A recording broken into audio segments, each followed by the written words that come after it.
sabeu o què? La qüestió és que Maria diu, jo li escalfo una mica de sopa d'all. Li va preparar una cassoleta de fang amb aquella sopa d'all,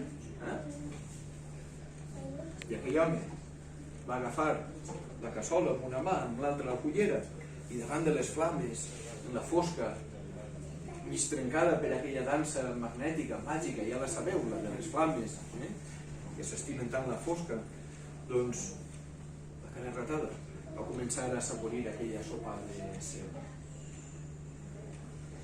I Maria li va dir sense paraules a Vicent,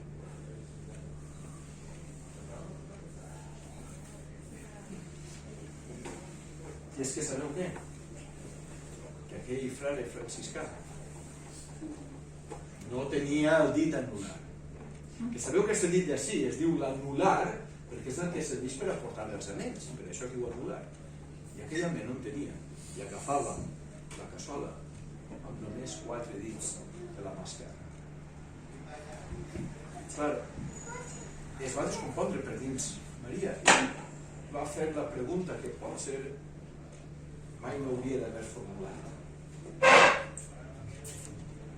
Com és que li falta a vostè el dit anular? Aquell home amb una veu fosca només va encertar a dir el pan tallat. A la Maria li tremolaven els genolls, que li feien figa a les cames, us ho dic. Jo no sé vosaltres, perquè això fa així. Quan et poses nerviós, et fas més valent del que convindria. Va ser just en aquell punt que Maria va fer la segona pregunta que mai no havia d'haver plantejat al frare franciscà.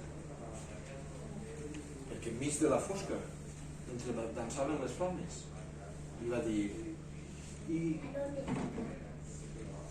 qui li l'ha tallat?